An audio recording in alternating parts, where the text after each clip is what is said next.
This is Bango, a farmer in a small village in Nigeria. He works very hard every single day tending to his crops.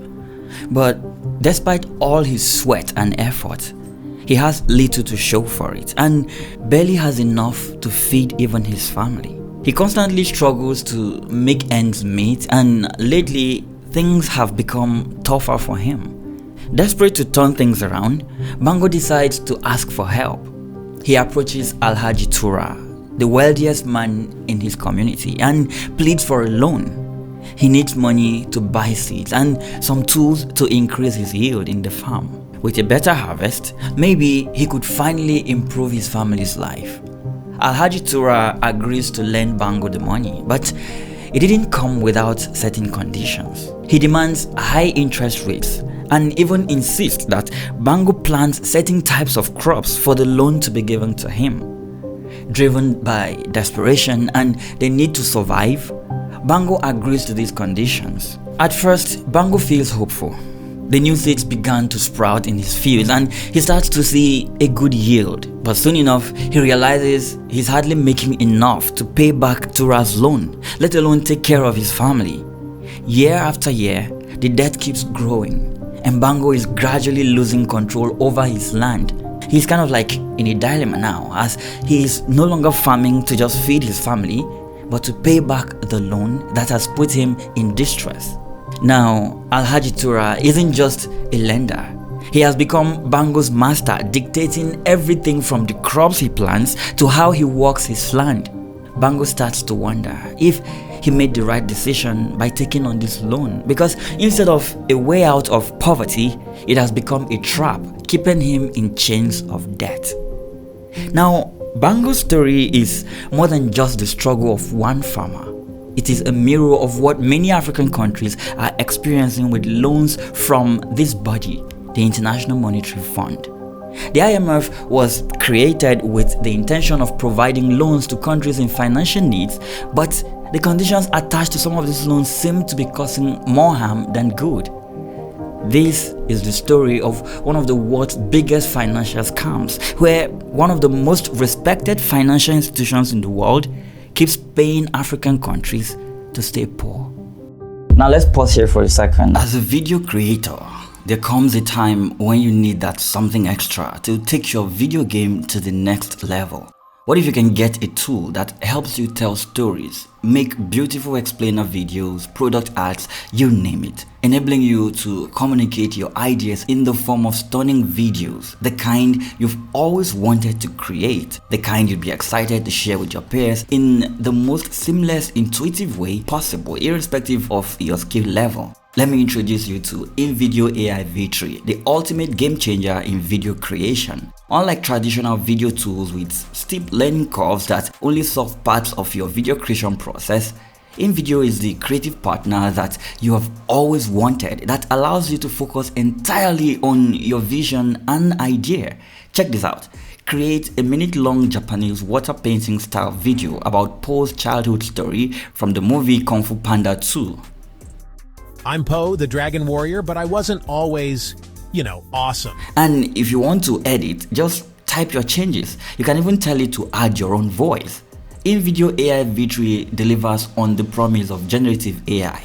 You can try it out for free today, but if you want to use their generative capabilities, I highly recommend that you go for the generative plan that starts at $96 per month. It gives you the most bang for the buck with 15 generative minutes. And if you're already an InVideo user, you can simply go to the add-on section and buy generative seconds. Click on this link in the description box below to start bringing your imagination to life.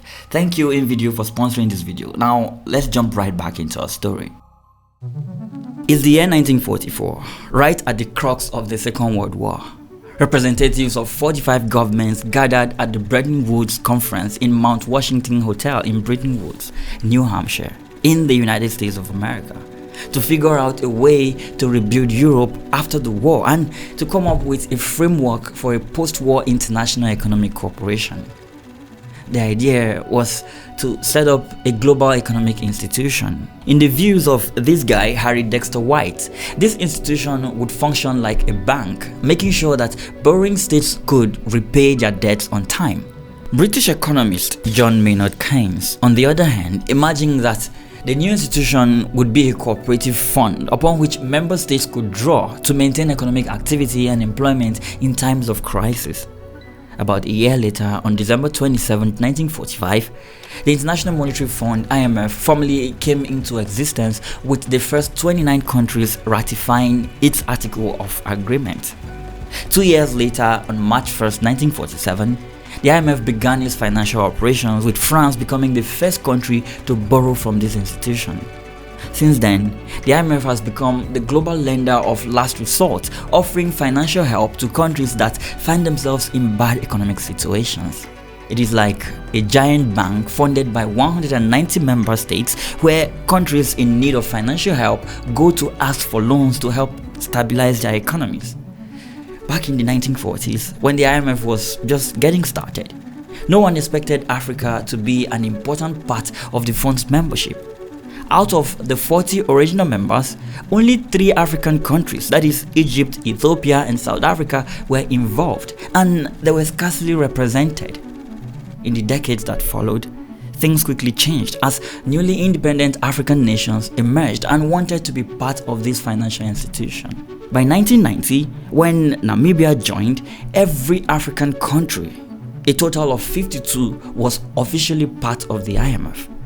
But why was the IMF so important to these African countries? You see, the IMF offers different kinds of loans depending on the country's financial needs and economic situation. The non-concessional loans come with interest based on how the global economy is doing, and it is provided for countries that don't have extreme poverty but need some form of financial help through its general resource account. For low-income countries, the IMF offers what is called the concessional loans. These loans have zero interest, meaning the country does not have to pay extra money on top of what they borrowed. These loans come through what is known as the Poverty Reduction and Growth Trust.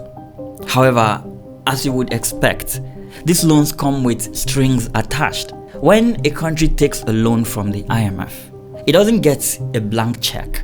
The IMF sets strict conditions, like a list of rules a country must have to follow in order to get the money. These conditions are usually referred to as IMF conditionality and vary from different countries depending on the type of loan obtained. You see, following centuries of colonial rule, many African countries finally gained independence in the mid-20th century. But the legacy of colonialism left these nations with economies that were mostly built around sending raw materials like cocoa, oil, and other minerals to the West. And since these poor countries have no industry or infrastructure to turn those resources into finished goods, they turn around to import the finished products back into their respective countries with hard currencies they do not own. Then the 1980s hit, a decade that was known as Africa's lost decade. Many African countries, from newly independent democracies to authoritarian regimes, struggled with severe economic problems and mounting debts. As the crisis raged, Western-controlled financial institutions like the IMF and World Bank saw an opportunity to step in, but they would only help on their own terms. To qualify for an IMF loan, countries had to implement structural adjustment programs, known as SAPs. These weren't simple suggestions. They were requirements often based on ideas that focus on privatization, deregulation, and export-driven economies. The IMF's logic was that opening up markets and limiting government spending would spur economic growth and reduce poverty in the process. The SAPs forced countries to cut down on social spending. That meant less funding for healthcare, education, and other vital services. Economies were also pushed to focus on exports, keeping them dependent on Western buyers and limiting their ability to develop on their own. Countries that were producing their own food before were encouraged to farm cash crops instead, after which they turned around to use the money generated to buy food from these Western countries to feed their own population. Once these conditions were met, the loans were granted. Now, let me show you some examples of how African countries are getting paid to remain poor. Back in the 1950s and 60s, Egypt was led by a man with big dreams, President Gamal Abdel Nasser. This man believed that if the government controlled all the major parts of the economy, like industries, farms, and trade, things would be far much better for everyone. Under Nasser, Egypt introduced free education and healthcare and made basic items like bread, gas, and cooking oil affordable by keeping prices low. People were hopeful, and for a while, life felt good, especially for the middle and lower income classes. But when Nasser's successor, Anwar al-Sadat, took over in the 1970s, he decided to shake things up.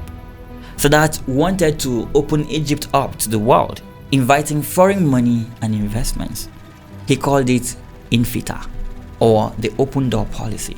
Think of it like asking friends to help fund a business you want to start. In exchange, you might have to change some rules to make it easier for them to join in the business. Sadat hoped foreign investment would give Egypt a much needed economic boost.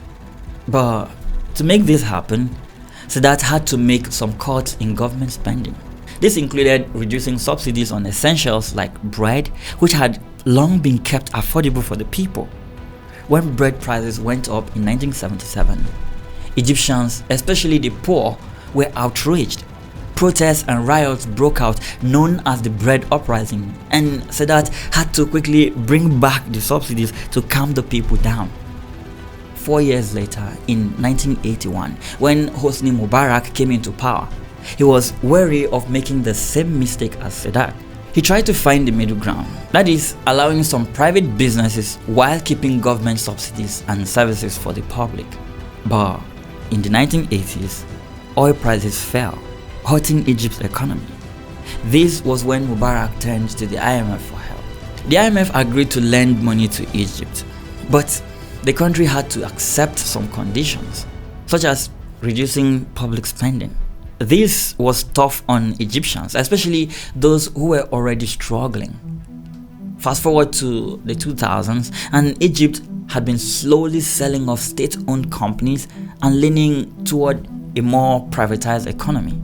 But then this left many Egyptians feeling left behind, and frustration began to grow.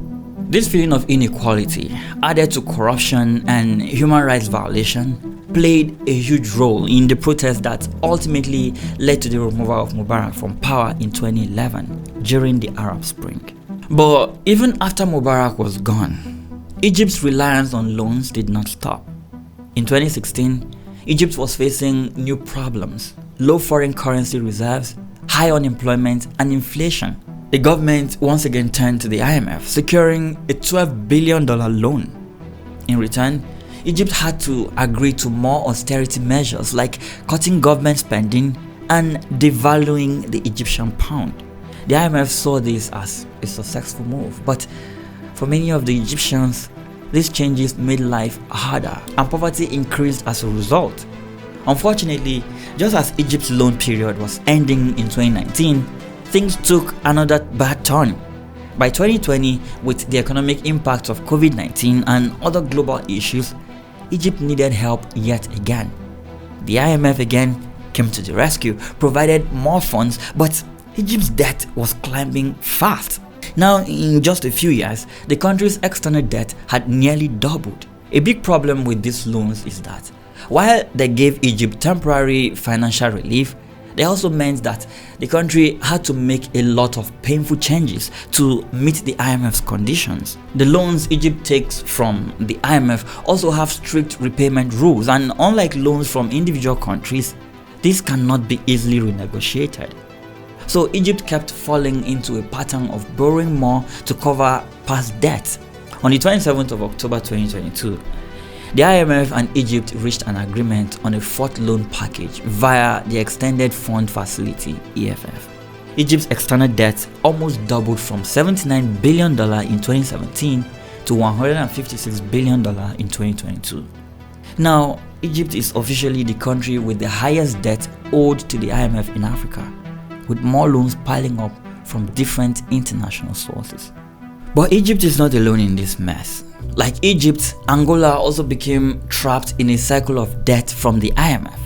Unlike most nations in similar situations, Angola leveraged its vast oil wealth to negotiate unique terms with the IMF. In the early days, Angola, like many developing countries, turned to the IMF for financial support. The IMF insisted that Angola adopt specific policies such as improving transparency in its finances and sharing wealth more equally among citizens. These conditions were aimed at promoting stability and growth, but some leaders saw them as an infringement on Angola's sovereignty. Former President José Eduardo dos Santos, who ruled for almost 40 years, felt uneasy about these demands but still accepted billions in IMF loans promising reforms. Unfortunately, instead of following through on those promises, Dos Santos diverted the funds through Sonangol, Angola's state-owned oil company, which his daughter Isabel dos Santos controlled.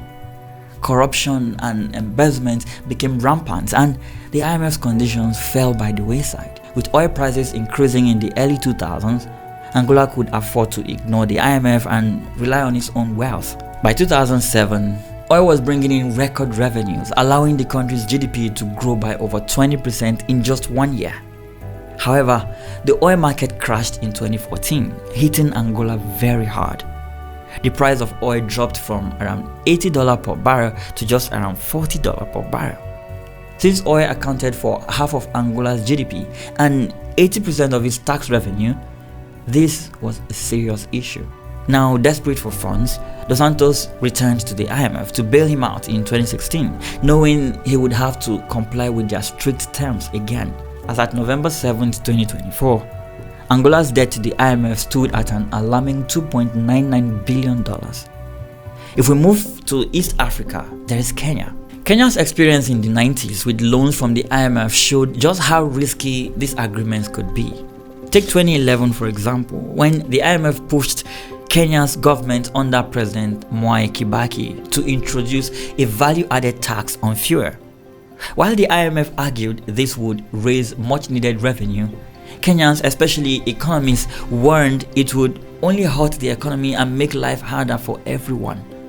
Fuel, as you see, is essential for almost every industry, and adding more taxes meant higher costs across every sector.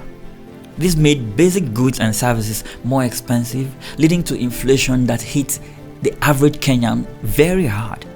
The Kibaki government resisted at first, understanding the harm it could cause for the economy. But eventually, IMF pressure prevailed and the VAT on fuel was implemented. While this move did bring in extra tax revenue for a while, it also increased prices, slowed down business growth, and caused inflation to skyrocket. Fast forward to 2021, when Kenya, led by President Uhuru Kenyatta and Vice President William Ruto, entered another loan agreement with the IMF. This new program promised around $3.9 billion in funding, plus an extra $542 million for climate-related efforts. In exchange, Kenya agreed to raise taxes, cut subsidies, and reduce government spending, with strict conditions often known as austerity measures, which the IMF argue is necessary to help countries manage debt. But for ordinary Kenyans, they made everyday living more expensive and led to more public dissatisfaction. When William Ruto became president in 2022, he was quick to meet some IMF conditions. For instance, he removed subsidies on maize flour and fuel, and almost immediately, the prices of these essentials jumped up again. By early 2023, fuel prices hit record highs in Kenya, and by July, the value-added tax on fuel was doubled from 8% to 16%. At present, Kenya owes the IMF about $3 billion, and this debt grows every year. In Ghana, the IMF's influence has been profound and, for many, deeply problematic. Ghana is blessed with abundant natural resources and a robust agricultural foundation. Once had a thriving local rice industry, particularly in the northern regions. To support this, the Ghanaian government provided subsidies to local rice farmers, allowing them to produce rice at a large scale to feed the country and even export some for profit. This approach not only allowed Ghana to grow enough rice to feed its population, but it also created jobs and contributed to the local economy. However, this promising situation took a drastic turn when the IMF and the World Bank stepped in with their loan conditions. To qualify for new loans or avoid penalties on existing debt, the IMF required Ghana to remove subsidies that supported local rice production. According to them, Ghana should rely less on its own farmers and instead open up its market to rice imports from partner countries, particularly Western nations with strong ties to the IMF and the World Bank. With subsidies gone, local rice production went down. Northern rice farmers who once relied on government support to keep costs manageable and produce enough for the nation suddenly faced increasing cost of production. Many could no longer compete with the cheaper imported rice flooding the market. As a result, Ghana quickly became increasingly dependent on importing rice, which now cost the country millions of dollars each year. Now, the impact of this shift has been severe. The once thriving northern farming communities are now among the poorest in the country. Jobs disappeared, families lost income, and economic opportunities faded away. Meanwhile, the debt to the IMF and World Bank continues to grow. Presently, Ghana's debt to the IMF is about $2.26 billion. And when we take a short trip away from Ghana, we get to Nigeria, the largest economy in Africa.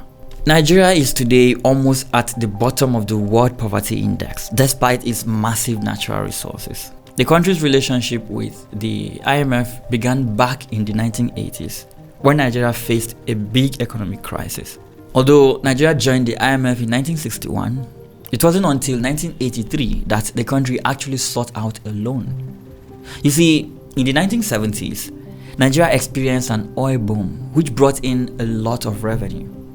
This was a period of optimism for its people. Lots of money was flowing in and the government was spending heavily on public projects and infrastructure. But while the government had money to spend, they weren't saving or investing in other important areas, especially agriculture. Before the oil boom, Nigeria's economy mostly depended on agriculture. Oil revenue made up only a small part of the economy back then, but as oil prices rose and foreign companies increased production, oil quickly took over as the main source of income. By the early 1980s, oil contributed about 30% of Nigeria's economy, up from less than 3% in the early 70s. As the government focused more on oil, agriculture was thrown to the side, leading to a fragile economy that relied heavily on one commodity, oil. In the late 1970s and early 1980s, things took a downturn as oil prices fell, exposing risk of depending so heavily on oil. Nigeria suddenly faced declining revenues, fewer exports, and serious problems like unemployment and shrinking foreign reserve. The factories that had sprung up during the boom also faced setbacks as they relied heavily on imported materials. When the oil income shrunk, so did the ability to buy those materials, causing many businesses to shut down, lay off workers, or operate at limited capacity. This economic strain led Nigeria to apply for an IMF loan on April 18, 1983. But to access this loan, Nigeria had to meet certain conditions. This marked the start of Nigeria's IMF journey, which included a series of loan arrangements in the years to follow. The IMF wanted Nigeria to adopt what it called a structural adjustment program. However, implementing this structural adjustment program came with high costs that hit Nigerians hard. First, the SAP involved devaluing the Nigerian naira, which meant that the local currency became weaker against foreign currencies. From 1986 to 1990, the naira's value dropped significantly, making imported goods much more expensive. This had a big impact on local businesses and consumers. Industries that relied on imported raw materials saw their costs skyrocket, and many had to close down or lay off workers. Prices of basic goods went through the roof, creating inflation which affected the poorest Nigerians the most. Privatization was another aspect of the structural adjustment program that deeply affected the Nigerian people. The government sold off public enterprises, hoping to make these sectors more efficient. But in many cases, this meant layoffs as private owners wanted to cut costs. Tariffs on services like water, electricity, and transportation also went up, making it harder for ordinary Nigerians to afford their basic needs. And on the public spending side, the Nigerian government didn't adapt as much as needed. Public debt grew from around 4.6 billion naira in 1979 to 22.2 billion naira by 1983, and infrastructure began to suffer. Basic services declined, and schools and hospitals struggled as funds meant for these services were often misappropriated or mismanaged. As the effects of these policies persisted, the IMF continued to loan money to Nigeria with new agreements in 1989, 1991, 2000, and even 2020. Today, Nigerians are still feeling the effects of decades of these economic policies. And despite all of these loans, the economic situation is still tough. The naira has lost a lot of its value in the last 1 year. Prices for everything from food to fuel are high, and poverty levels remain troubling for Nigerians. It seems that following these policies from the IMF and World Bank has not created the prosperity that Nigerians hoped for. Presently, Nigeria's outstanding IMF credit is about $613 million. One of the harshest realities African countries face with IMF loans is the debt cycle. When you take an IMF loan, you are not only paying back the principal amount, but sometimes there are steep interest involved. This creates a snowball effect where debt piles up faster than economies can grow. By the early 2000s, Sub-Saharan Africa was paying $15 billion each year just in debt repayments, which was way more than the total aid, loans, or investment it was receiving. Imagine trying to build a thriving economy when nearly every penny you earn goes towards paying off debt. Between 1980 and 2004, Africa sent about $229 billion to the West in debt repayments. In fact, while African nations worked hard to export goods and generate revenue, that money was flowing right back to wealthy countries instead of staying on the continent to help fund growth and development. As African countries were forced to cut down on social services, the quality of life for citizens went down. Now we have unemployment soaring, wages falling, and the cost of basic necessities like food and fuel have gone up. And because African countries were still reliant or are still reliant on exporting raw materials, the benefits of these loans primarily serve Western economies rather than African economies. Now, while IMF loans may have provided temporary relief, they often come at a high price. And for many countries, this raises serious questions as to whether these loans truly help or are just another means of control. Thanks for watching this video. Let me know your thoughts in the comment section below.